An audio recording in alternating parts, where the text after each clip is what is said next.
Abra sua Bíblia na primeira carta de João, capítulo 2, verso 15 a 17. Primeira carta de João, capítulo 2, versos 15 a 17.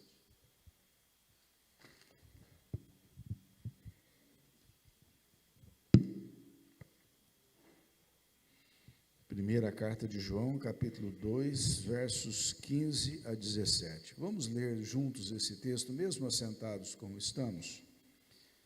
Não ameis o mundo, nem as coisas que há no mundo.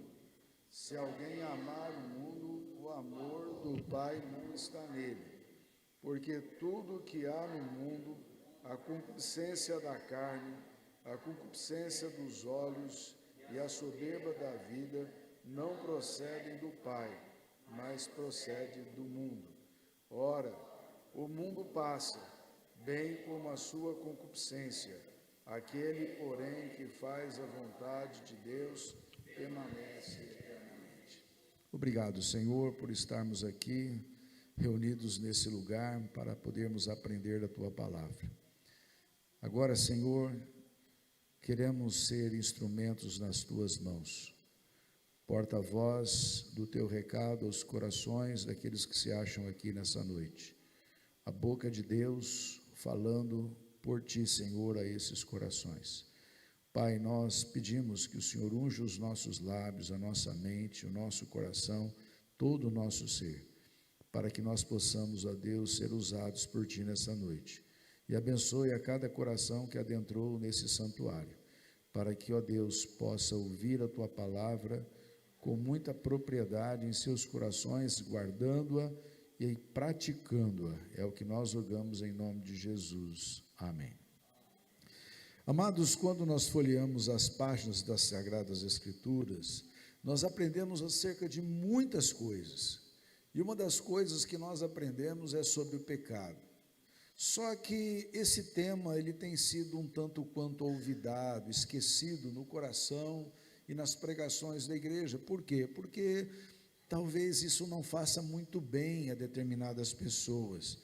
O que parece que esse tema tem sido rechaçado nos púlpitos, porque muitos querem ouvir coisas agradáveis, que lhe enchem o coração, que lhe dão assim um novo sentido para a semana que adentra, como se a igreja fosse um instituto filosófico onde você aprende coisas maravilhosas que estimulam a sua vida para o seu dia a dia. A igreja é assim, mas a igreja ela confronta, ela coloca em crise o homem, aquele que ouve a palavra do Senhor.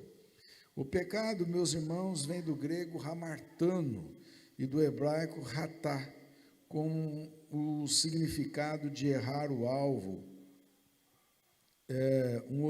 ou um objetivo determinado. Em latim, a expressão transforma em peccato, ou peccatum, ou então peco mais are, peccare, dar um passo em falso, tropeçar, cometer um erro, proceder mal. É um conceito encontrado em toda e qualquer religião, menos nas seitas ideológicas, porque para elas pecados não existe. Para alguns espiritualistas, pecado não está no seu dia a dia. Essa palavra pecado já não faz parte do seu dicionário.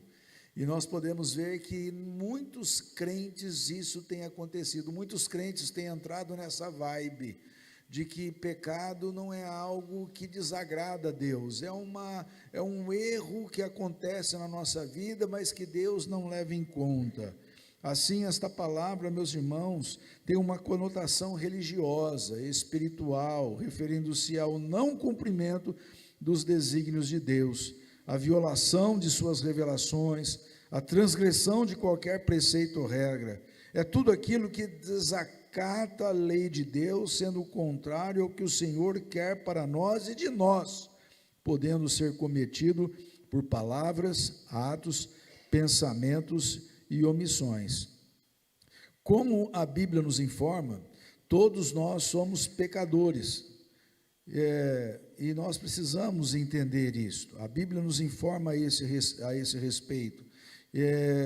Estamos sujeitos a cair em tentações que nos levam a pecar contra Deus, bem como estamos sujeitos às influências do pecado sobre nós. Nós somos pecadores, nós nascemos em pecado.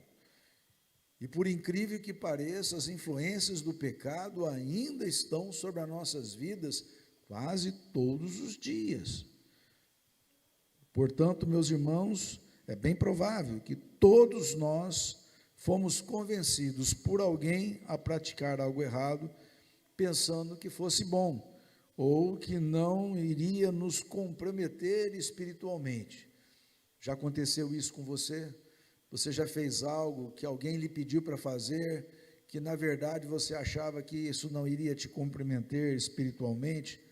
Às vezes até mesmo o irmão de fé chega lá, não, você pode fazer isso, não tem nada a ver, Deus não vai levar em conta esse negócio aí, não vai te prejudicar espiritualmente.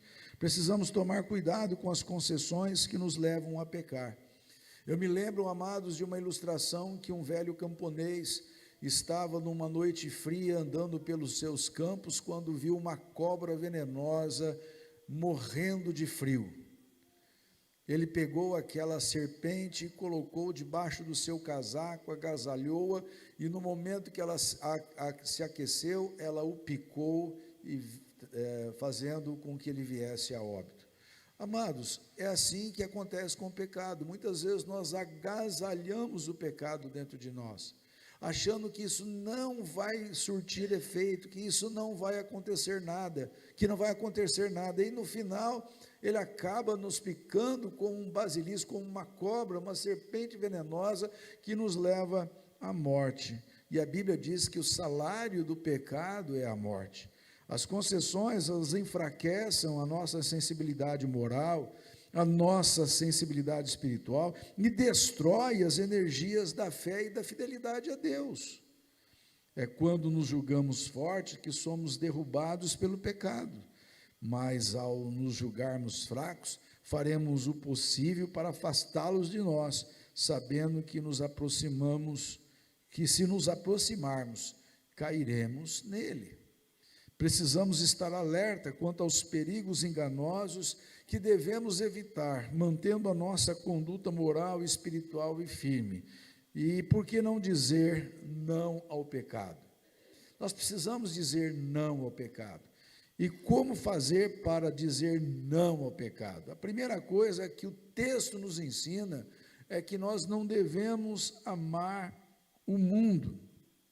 A palavra de Deus é bem clara: não ameis o mundo, nem as coisas que há no mundo.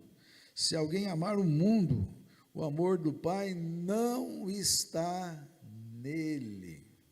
Há um grande paradoxo na afirmação de não amar o mundo, pois em João capítulo 3, versículo 16, nos diz que Deus amou o mundo de tal maneira que deu o seu Filho unigênito para que todo aquele que nele crê não pereça, mas tenha vida eterna. Mas o texto começa dizendo, Deus amou o mundo. E em nosso texto, que fundamentamos a mensagem, 1 João capítulo 2, verso 15 a 17, João afirma que nós não devemos amar o mundo. Como entender esse paradoxo? Primeiramente, meus irmãos, em relação ao texto de João capítulo 3,16, quando Deus diz, quando o apóstolo diz, não ameis, que Deus amou o mundo, esse mundo se refere às criaturas de Deus recuperáveis. Deus amou aquelas criaturas que são recuperáveis, a qual Ele próprio providenciou a sua recuperação e trouxe-as a Cristo Jesus. Portanto, em 1 João capítulo 2, verso 15 a 17, o texto mundo, aliás, a palavra mundo aqui, se refere à vida que deixa Deus de lado. São pessoas, instituições e realizações que insistem em viver fora da esfera da fé e submissão, fora da esfera da fé e de submissão a Deus, ao sistema humanista que está em desacordo com Deus. A frase nem as coisas que há no mundo significa que não devemos amar as coisas e as pessoas comprometidas com os valores desse mundo decaído. Nós nos tornamos únicos dentro deste mundo quando Cristo nos lavou com o sangue do Cordeiro. Nós somos diferentes. A Bíblia diz que nós não pertencemos a este mundo, embora estejamos nele. Nós devemos ter esta consciência em nosso coração de que nós somos pecadores, mas lavados e remidos pelo sangue do Cordeiro, e nós precisamos abandonar o pecado, dizer não ao pecado, porque isto agrada a Deus. Se dissermos sim ao pecado, a palavra é clara: se amar o mundo, o amor do Pai não está nele. E muitas vezes nós amamos coisas pequenas desse mundo, coisas até lícitas, que colocamos à frente de Deus.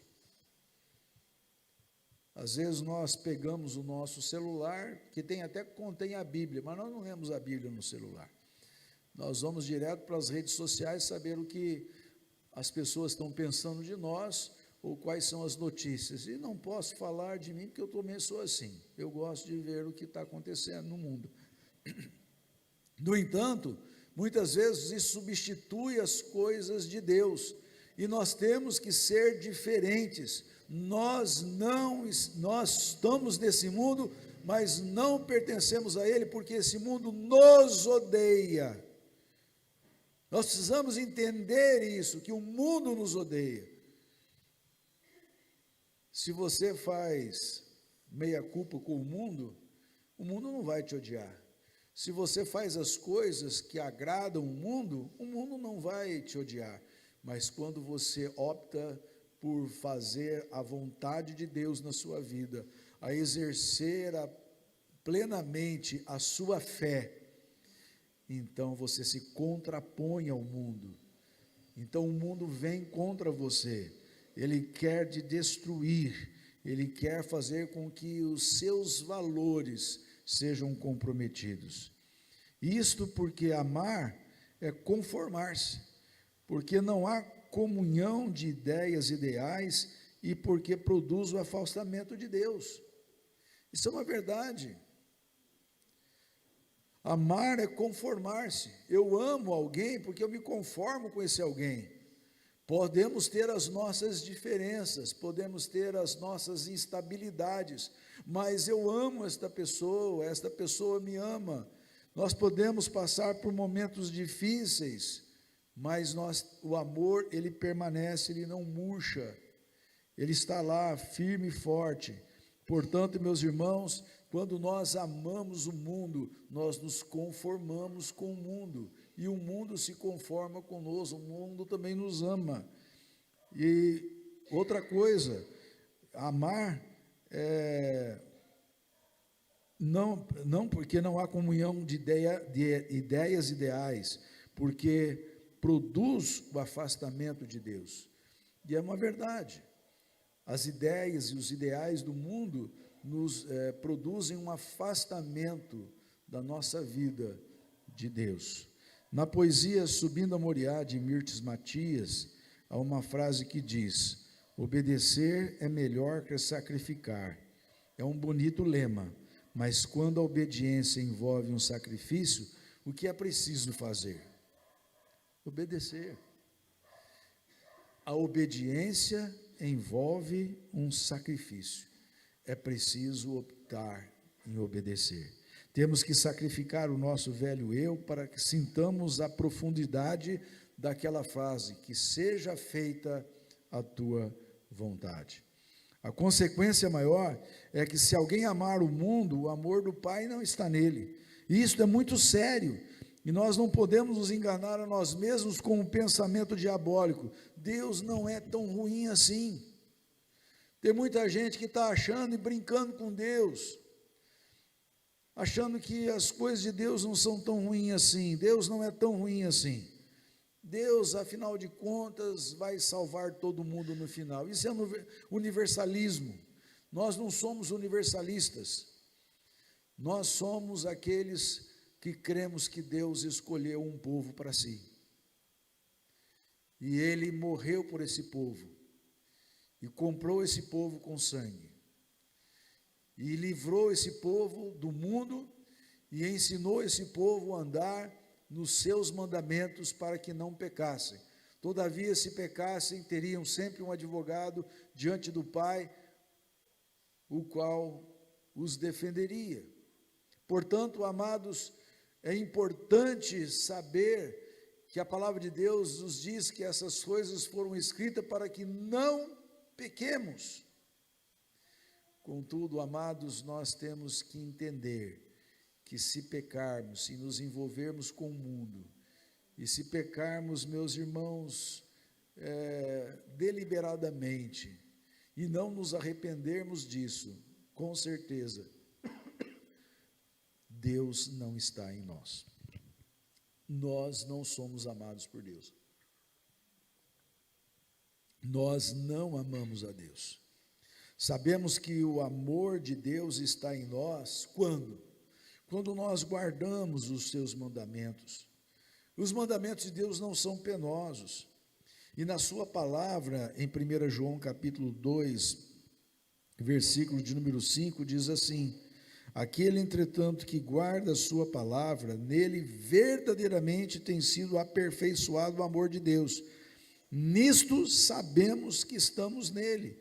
E ainda no livro de João, lá no Evangelho de João, capítulo 14, versículo 23 e 24, nós lemos: respondeu Jesus: se alguém me ama, guardará a minha palavra, e meu Pai o amará, e viremos para ele e faremos nele morada.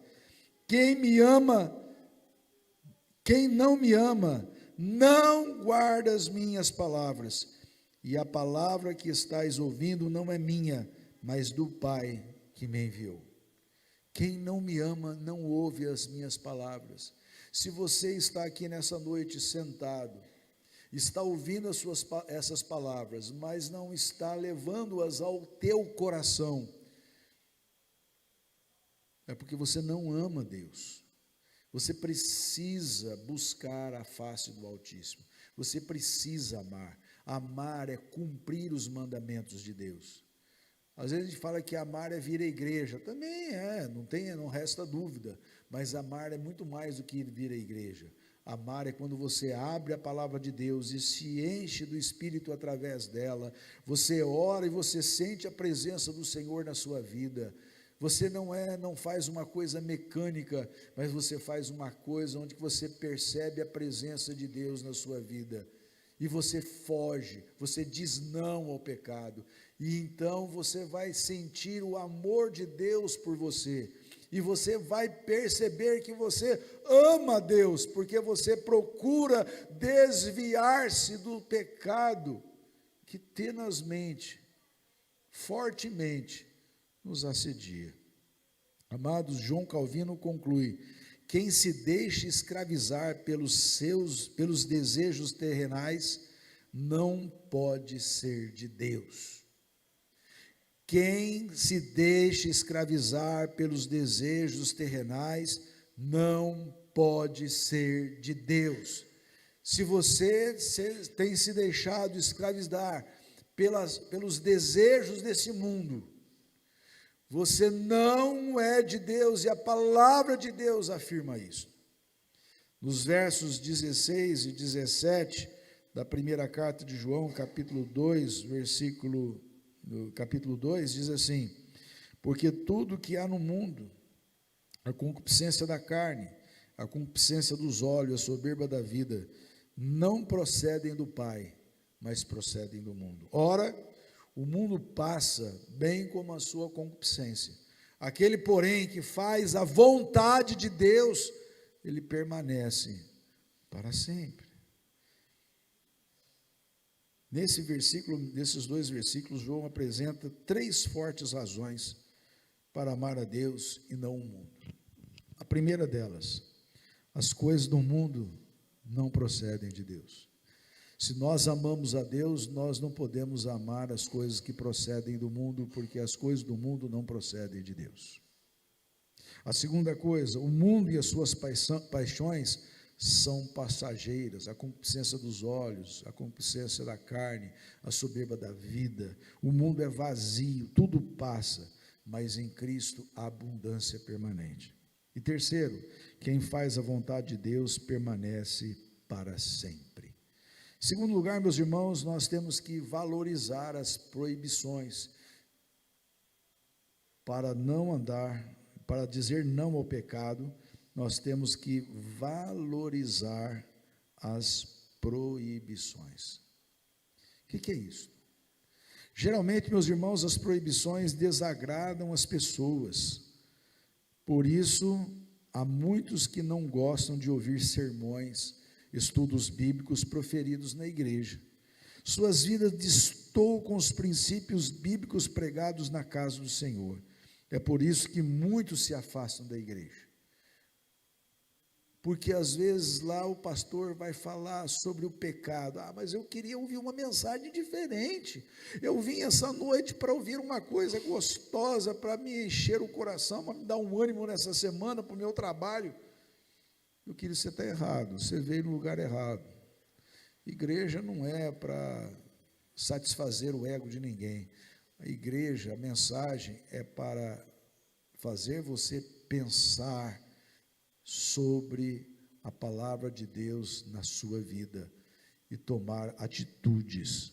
Amados, quando as nossas vidas destoam da palavra de Deus, as coisas de Deus, elas ficam chatas e sempre em segundo plano. Já não temos mais aquele amor pela palavra de Deus, não temos mais aquele amor, aquele apego à oração, já não temos mais aquele amor pela igreja,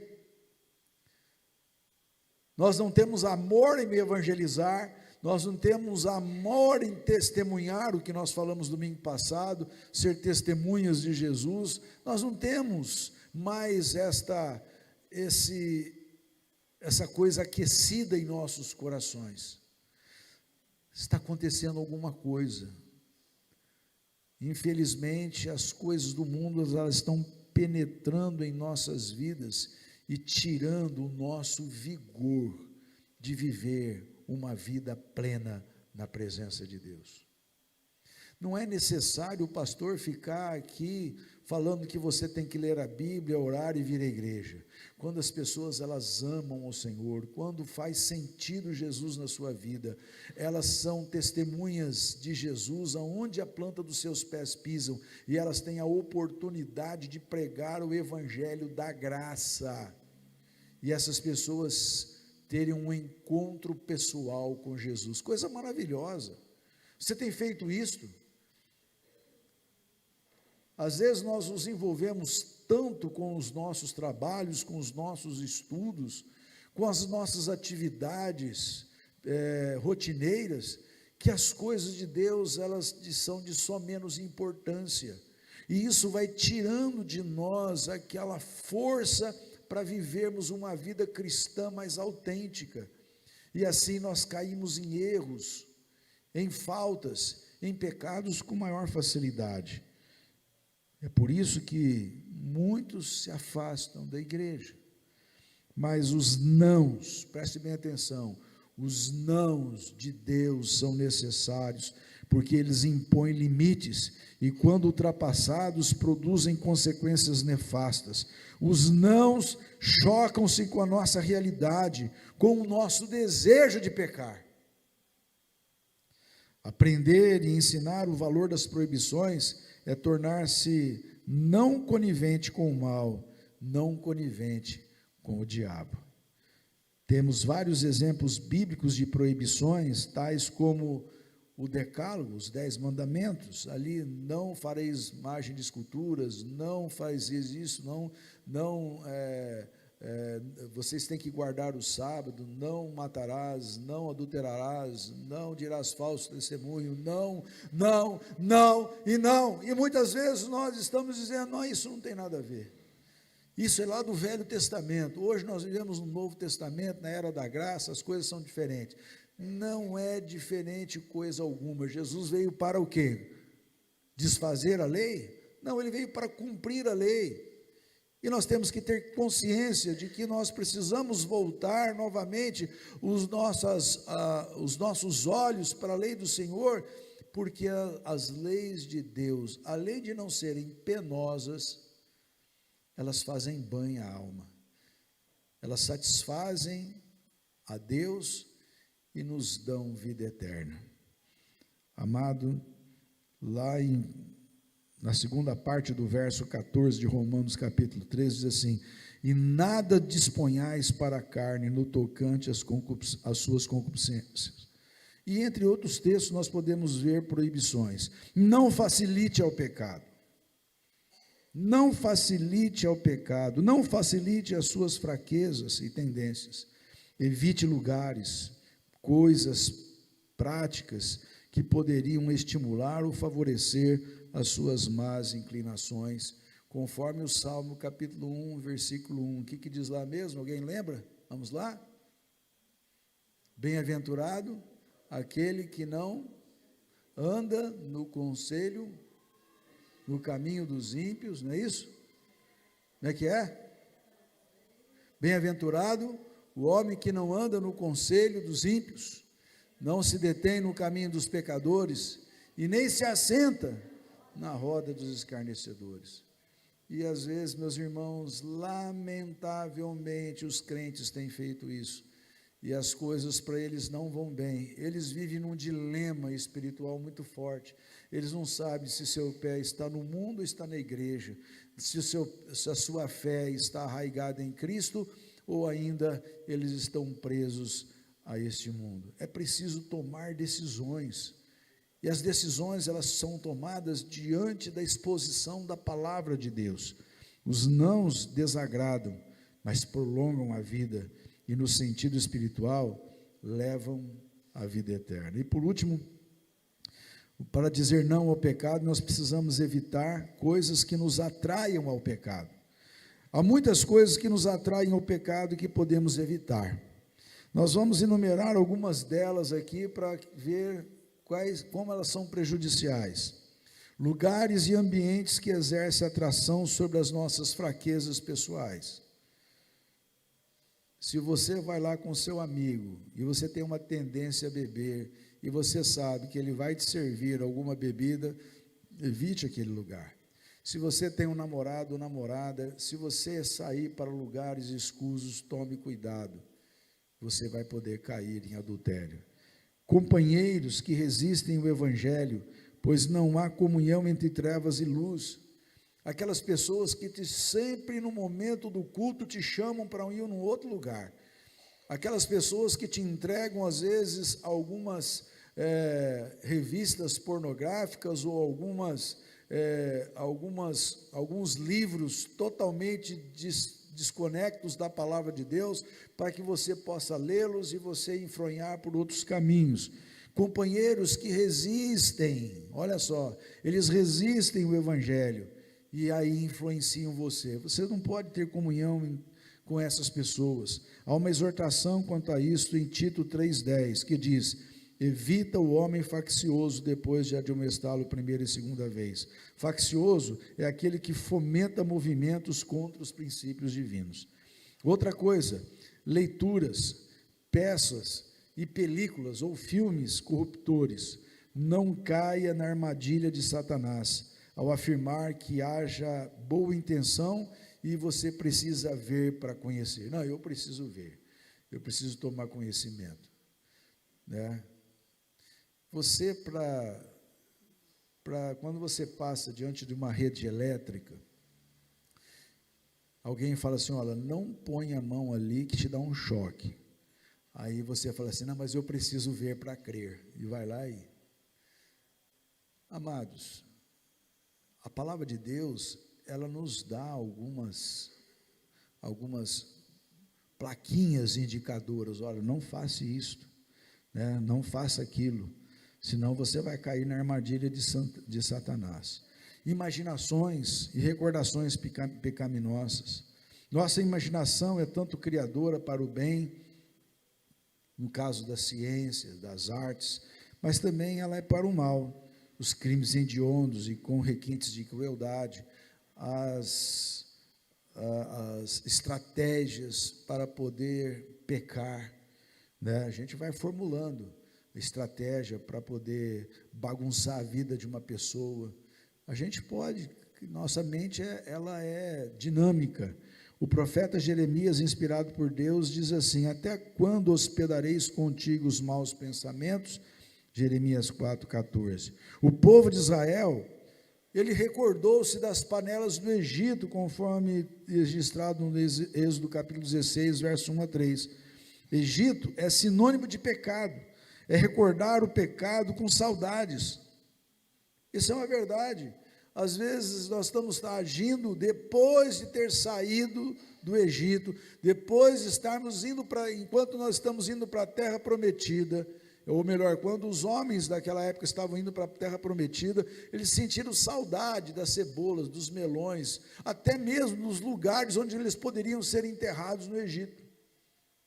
E nós que saímos das trevas para a maravilhosa luz do Senhor, estamos numa caminhada nesse mundo, rumo à vida eterna, muitas vezes nós nos lembramos do pecado que cometíamos anteriormente, falamos assim, não, como era gostoso, dá vontade de voltar, dá vontade de praticar aquilo. Tome cuidado com as suas imaginações, né? Tira esses pecados que hospedam o seu pensamento. Já a mulher de Ló olhou para trás e transformou-se numa estátua de sal. E sobre esse episódio, Lucas capítulo 17, versículo 32 a 33, se refere quando diz: lembrai-vos da mulher de Ló, quem quiser preservar a sua vida, perdê-la-á, e quem a perder, de fato, a salvará. Não devemos recordar os prazeres pecaminosos passados, mas sim olhar firmemente para Jesus, prosseguir para o alvo, para o prêmio da soberana vocação em Cristo Jesus. Devemos olhar para as coisas lá do alto e não para as coisas aqui da terra, porque a vida eterna foi preparada para todos aqueles que amam a palavra do Senhor. E eu quero encerrar. Algumas aplicações para colocarmos em prática essa mensagem em nossas vidas. Primeiramente, não seja inocente. Não seja inocente. O diabo, nosso adversário, está sempre ao nosso redor, bramando como leão, procurando alguém para tragar. Ele o faz lançando setas carregadas de veneno com a finalidade de levá-lo a cair em suas ciladas, em suas armadilhas sutis que propositalmente ele arma para enredar, para prender com artifícios enganadores os servos do Senhor. Somos inclinados a amar o mundo displicentemente, ou seja, desatentos a esses ardis do inimigo da nossa alma. Precisamos atentar às exortações de João em sua primeira carta: não ame ao mundo, nem as coisas que há no mundo. Não somos mais cidadãos desse mundo, e sim de uma pátria que se encontra na glória. Também somos propensos a descartar proibições. Assim como a vida comum, encontramos várias placas indicativas que é proibido isto ou aquilo, pois gera morte. Você já chegou, por exemplo, na beira-mar, naquelas praias bem perigosas, de vez em quando as ondas estão, o mar está de ressaca, que eles chamam, né? Então, as pessoas vão lá e colocam umas plaquinhas: proibido entrar na água, proibido entrar nesse lugar, proibido entrar nesse lugar. Ou há tubarão, ou há uma ressaca e o mar está te levando para dentro dele. E às vezes há aquelas pessoas que olham aquelas plaquinhas e falam assim: não, mas não tem nada a ver, não vai fazer nada não, não vai acontecer nada. Aí na hora que entra, leva uma mordida de um tubarão, ou então é arrastado pelas ondas para mais ao meio do mar, mais para dentro do mar, e morre afogado. Quantas pessoas já aconteceram isto? Com quantas pessoas já aconteceram isto? Assim como naquelas cercas elétricas, né, que tem lá uma caveirinha, tem dois ossinhos assim, está dizendo aquilo, olha, perigo, alta tensão. Eu me lembro quando eu era criança, nós íamos num determinado lugar passear e nadar, umas cachoeiras, nos lagos que tinham por ali, e tinha uma rede de alta tensão, e eu tinha um medo danado daquela caveirinha, porque aquilo lá sempre indicava que eu poderia, se eu passasse ali, eu iria morrer. E tem muita gente que acha que não vai dar problema, mas dá. Então, há placas indicativas na Bíblia para você, que diz, não ultrapasse, você pode morrer, porque o salário do pecado é a morte. Há várias sinalizações proibitórias que nos alertam para o perigo da morte espiritual. Aqueles que são de Cristo ouvem cuidadosamente os ensinos exortativos do Senhor e se afastam sabiamente daquilo que o Senhor lhes proíbe. Esteja atento às coisas que precisa evitar, mesmo aquelas que parecem não ter nada a ver, pois é por aí que se começa a derrocada na vida cristã. Diz um ditado que uma das portas do inferno se chama nada a ver. Então, quando você começa a pecar, não tem nada a ver isso daqui, não tem nada a ver eu mentir para minha mãe, sair de casa escondido, acompanhar esse site na internet, essas redes sociais, não tem nada a ver, não tem nada a ver, não tem nada a ver. Assim vai aumentando aos poucos o nada a ver. Uma hora isso tem tudo a ver, porque quando chegar no julgamento final, você vai ver que isso tinha tudo a ver. Sobre isso, C.S. Lewis fala que uma das estradas para o inferno é gradativa. A ladeira é suave, o solo é macio, sem curvas acentuadas, sem postes indicadores. Ou seja, o diabo não vai falar assim, olha, você está indo para o inferno, esse caminho aqui é o inferno. Não, ele não vai lhe mostrar que o pecado parece legal. Aquilo vai lhe conceder prazer, aquilo vai ser muito bom, só que em momento algum ele lhe mostrará para onde aquilo está lhe levando para o prazer, mas é um prazer momentâneo. Não troque uma vida eterna por um momento de prazer, e esse prazer será momentâneo, e Deus tem muito mais para você. Nem sempre podemos evitar tentações, mas podemos evitar coisas que favorecem a tentação e o pecado. Que Deus nos abençoe. Amém?